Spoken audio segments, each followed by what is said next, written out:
चलिए शुरू करते हैं उत्तर प्रदेश की आज की ताजा 50 बड़ी खबरें, वो भी सिर्फ 10 मिनट में। लेकिन उससे पहले आप हमें कमेंट करके बताएं कि आप ये वीडियो किस शहर से देख रहे हैं।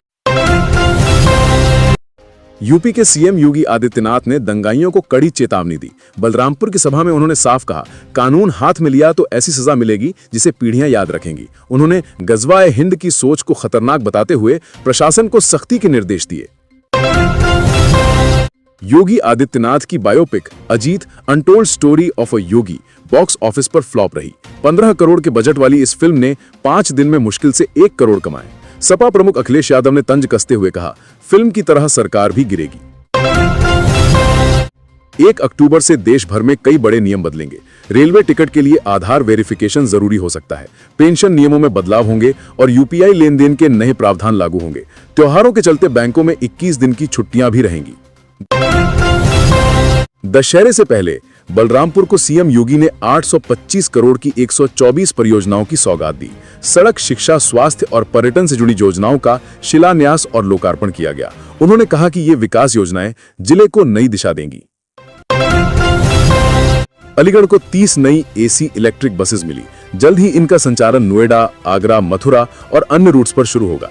7 चार्जिंग स्टेशन भी तैयार कर दिए गए हैं, जिससे यात्रियों को सस्ती और पर्यावरण अनुकूल सुविधा मिलेगी। यूपी में poster war Tej. I love Yogi posters के जवाब में सपा ने आई लव अखिलेश वाले पोस्टर लगाए। इससे पहले राहुल गांधी की रायबरेली यात्रा के दौरान पोस्टर पॉलिटिक्स शुरू हुई थी। अब भाजपा और सपा आमने सामने आ गई हैं। गाजियाबाद में नई टाउनशिप बसाने की तैयारी शुरू। शाहपुर बमटा क्षेत्र की 12 एकड़ जमीन पर आवासीय और व्यावसायिक भूखंड बनाए जाएंगे। दिवाली के बाद इसका काम तेज होगा और लोगों को आधुनिक घर और दुकानों की सुविधा मिलेगी। यूपी सरकार ने 7,488 करोड़ की लागत से 90 किलोमीटर लंबे फर्रुखाबाद लिंक एक्सप्रेसवे को मंजूरी दी। ये एक्सप्रेसवे आगरा लखनऊ एक्सप्रेसवे को गंगा एक्सप्रेसवे से जोड़ेगा और 6 जिलों को सीधा लाभ मिलेगा। कानपुर के एक स्कूल में पेरेंट्स मीटिंग के दौरान बुर्का बैन को लेकर हंगामा मच गया। नकाब पहनकर आई महिलाओं को रोकने पर अभिभावकों ने विरोध किया। पुलिस ने मौके पर पहुंचकर दोनों पक्षों को शांत कराया, लेकिन मामला गर्म है। बरेली में 21,000 वर्ग मीटर क्षेत्र में अत्याधुनिक साइंस पार्क और रिसर्च सेंटर बन रहा है। इसमें रोबोटिक्स और इनोवेशन की सुविधाएं होंगी, जिससे छात्रों और शोधकर्ताओं को विज्ञान में नए अवसर मिलेंगे। नगर निगम ने वार्डों की शिकायतें दूर करने का फैसला किया है। अब जन्म मृत्यु प्रमाण पत्र ग्रह कर और नामांतरण जैसे काम फिर से पहले की तरह नजदीकी जोनल कार्यालयों में होंगे। इससे लोगों की दिक्कतें कम होंगी। यूपी में स्वास्थ्य सेवाओं को लेकर बड़ा कदम उठाया गया है। मेडिकल कॉलेजों में सुपर स्पेशलिटी सीटें बढ़ेंगी और खाली पद भरे जाएंगे। कानपुर की पैथोलॉजी में 15 नई जांच सुविधाएं शुरू की जा रही हैं, जिससे मरीजों को तुरंत रिपोर्ट मिल सकेगी। वाराणसी में सड़क चौड़ीकरण की अभियान के दौरान 13 मकान और दुकानें गिराई गईं। इस कार्रवाई में पूर्व ओलंपियन मोहम्मद शाहिद का परिवार भी प्रभावित हुआ। सरकार ने सभी 71 प्रभावितों को मुआवजा देने का दावा किया।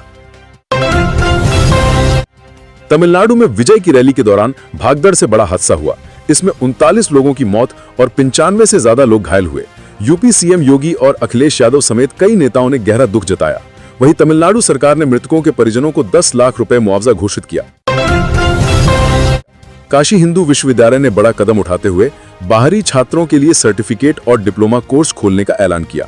विदेशी छात्रों के लिए 25% अतिरिक्त सीटें आरक्षित की जाएंगी और धर्मशास्त्र और मीमांसा कोर्स की योग्यता में भी बदलाव किया गया है। प्रदेश के परिषदीय स्कूलों में बच्चों के लिए राष्ट्रीय आविष्कार अभियान की शुरुआत की गई। कक्षा 6 से 8 के बच्चों के लिए विज्ञान प्रदर्शनी और क्विज प्रतियोगिता आयोजित होगी, जिससे उनकी तार्किक सोच और आत्मविश्वास बढ़ेगा। सामुदायिक स्वास्थ्य केंद्रों में तैनात जूनियर डॉक्टरों को 3 महीने से मानदेय नहीं मिला। परेशान डॉक्टरों ने सीएम और डिप्टी सीएम से तुरंत दखल देने की अपील की है। यूपी रोडवेज ने आदेश दिया है कि अब सभी बसेस हर स्टैंड पर रुकेंगी। अगर ड्राइवर या कंडक्टर ने नियम तोड़ा तो उनके खिलाफ सख्त कार्रवाई होगी। इसका मकसद यात्रियों की सुविधा सुनिश्चित करना है। वाराणसी में अगले साल से रोपवे सेवा शुरू होने जा रही है। ये देश का पहला अर्बन ट्रांसपोर्ट रोपवे होगा, जिसमें यूरोपियन स्टैंडर्ड की सुरक्षा टेक्निक इस्तेमाल की जाएगी। तेज हवा या बिजली गुल होने पर गोंडोला खुद ब खुद सुरक्षित स्टेशन पर रुक जाएगा।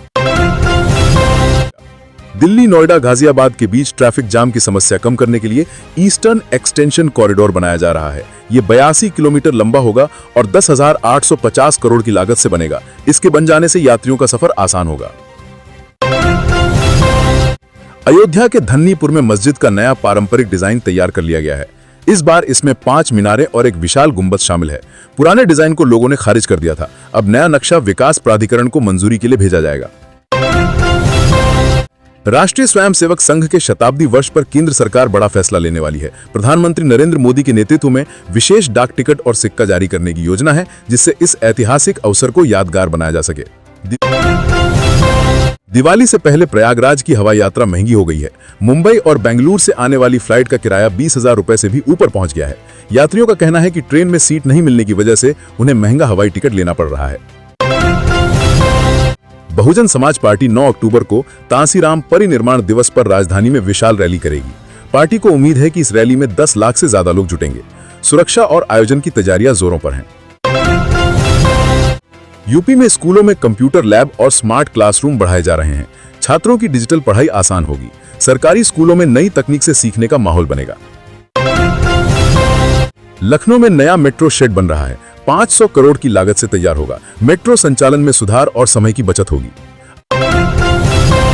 आगरा फोर्ट क्षेत्र में पर्यटक सुविधाएं बढ़ाई जाएंगी। हेरिटेज वॉक और गाइड सर्विस शुरू होगी। आगरा पर्यटन को नई पहचान मिलेगी। वाराणसी में गंगा सफाई अभियान तेज हुआ। नगर निगम ने कचरा उठाने के लिए 50 नई मशीनें लगाईं। गंगा का पानी साफ और सुरक्षित बनेगा। कानपुर में स्मार्ट ट्रैफिक सिग्नल लगाए जाएंगे। ट्रैफिक जाम कम होगा, सड़क सुरक्षा बढ़ेगी और हादसों की संभावना घटेगी। प्रयागराज में जल संरक्षण परियोजना शुरू हुई। तालाबों और नहरों की मरम्मत पर काम। किसानों और जल स्रोतों को फायदा मिलेगा। अलीगढ़ में नई इलेक्ट्रिक बसों का संचालन शुरू। यात्रियों को पर्यावरण अनुकूल सेवा मिलेगी। चार्जिंग स्टेशन पूरे शहर में तैयार हैं। बरेली में साइंस पार्क का निर्माण पूरा होने वाला है। रोबोटिक्स और इनोवेशन में छात्र भाग लेंगे। प्रदेश के लिए नई तकनीकी पहचान बनेगी। गाजियाबाद में नई टाउनशिप निर्माण शुरू। 12 एकड़ में आधुनिक आवास और व्यावसायिक स्थल।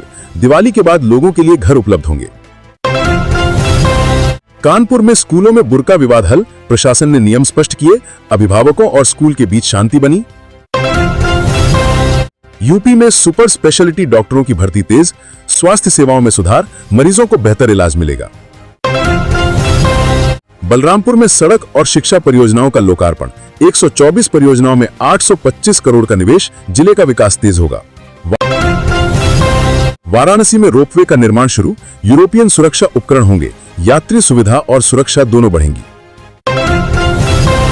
दिल्ली, नोएडा, गाजियाबाद में ईस्टर्न एक्सटेंशन रोड बन रहा है। 82 किलोमीटर लंबा और 10,850 करोड़ का प्रोजेक्ट। ट्रैफिक जाम में राहत मिलेगी। अयोध्या के मस्जिद का नया पारंपरिक डिजाइन तैयार हो गया है। 5 मीनारें और एक गुंबद है। जल्द ही निर्माण प्रक्रिया शुरू होगी। तो ये थी उत्तर प्रदेश की बड़ी खबरें। अगर आपको ये न्यूज़ पसंद आई हो तो वीडियो को लाइक और शेयर करें।